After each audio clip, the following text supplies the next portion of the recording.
China's Xi Jinping, along with Russia's Vladimir Putin, and North Korea's Kim Jong-un were gathered together for an elaborate military parade in Beijing. It actually marked the first time that the three men were seen together in public, and it was the first time that North Korea's dictator attended a multilateral diplomatic event since he first assumed power back in 2011. Now, the Kremlin is claiming that the three countries were not conspiring, as President Trump suggested, but the public display definitely sent a message to the U.S. as well as the Western-led international order. So what was the message that they sent? Here to discuss this with me is Gordon Chang. He's a senior fellow at the Gatestone Institute and author of Plan Red, China's Project to Destroy America. By the way, you can follow him on X. His handle is at Gordon G. Chang. Gordon, welcome back to Washington Watch. Thank you for joining us. Well, thank you so much, Jody. All right, I think this is pretty big news, a big deal. How significant was this gathering of these three leaders? Well, this was symbolic. It showed that these three hardline states are forming an enduring partnership. And we know that because they're all fighting in Ukraine, for instance. Both China and North Korea actually have soldiers in Ukraine. So that's the first message. But China's message really is that China is now driving events in the world. It is dominant, and that the United States is finished. Now, President Trump doesn't believe that. I don't believe it's true, but that is China's message. And China is waging an effective information warfare campaign against us, and we're not doing that at all. We have sort of surrendered in that domain, especially with Radio Free Asia being crippled.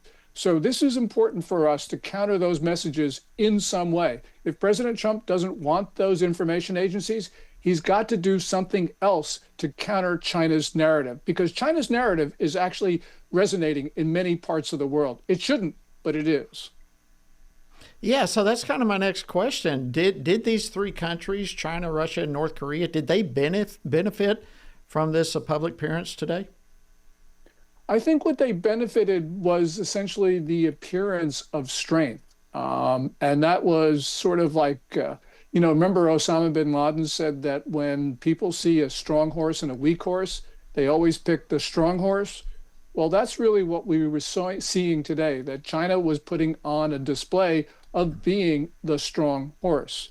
Now, I actually don't think that's true. I think that both China and Russia are fragile states, and they're doing this because, as Sun Tzu, the ancient Chinese strategist, said, when you are weak, appear strong. And that's what China was doing. It was trying to appear strong. I'd like to go a little bit further into that, because I think that's a powerful point that needs to be underscored. But it is also true at the same time that these three countries do want to see the downfall of the Western-led international order. Is that a fair statement?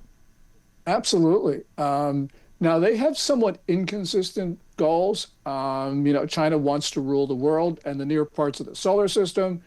Vladimir Putin wants to reconstitute the Russian Empire at its greatest extent. Now, those two goals are contradictory, but nonetheless, both Vladimir Putin and Xi Jinping see that their interests at this time coincide. They identify the same enemy, which is the United States, and they certainly want to take down the international system. So this is, people say it's a marriage of convenience. Yeah, but don't diminish it, because this marriage of convenience is actually making progress, as we see in a couple parts of the world where there are wars: Eastern Europe, Middle East, and North Africa, where there are insurgencies that resemble wars, plus the brush fires in Asia itself. So this is a very dangerous time for us. Yeah, if nothing else, the intimidation factor that the world sees with those three together, I think, is a significant thing, although maybe more bark than bite. But let's go back to what you were talking about, how the way in which these countries themselves are pretty vulnerable. Elaborate on that a little bit more, if you would, please. Yeah. I mean, Russia's economy has really been crippled by the war. People will say that they've got maybe a year left. I don't know. but clearly we see signs of economic failure. China is not growing at the 5.2% pace that they claim for the second quarter of this year. It's got an economy which is about zero growth, maybe a little bit more or less. But the problem for China is it needs robust growth to pay back all the debt that it accumulated in the last couple decades in order to escape the global financial crisis in 2008. We see price deflation, which is a real sign of economic failure. This is an economy in China now that has really no way to rescue itself. So this is a time when Xi Jinping or whoever is running China at the time, because there is a lot of turmoil at the top of the Chinese political system, this is a time when Chinese leaders could see it in their interests to either start or to continue a war. And so therefore, we've got to be concerned that their interests are not ours. Our interest is to maintain peace and stability. Theirs is to take down the world, which sometimes means war. I wish we had a little bit more time to go into some of this, but President Trump said during an interview yesterday that he was not concerned at all about China and Russia's possibly forming an axis against the United States. But should he be concerned with what's taking place? I think so, because these two powers, they've already roiled Eastern Europe. China and Iran have roiled the Middle East. As I mentioned, North Africa is in a state of turmoil right now. This is a world where one more war could spark a general conflagration. And also, we've got Chinese operatives and soldiers who are in our country ready to strike.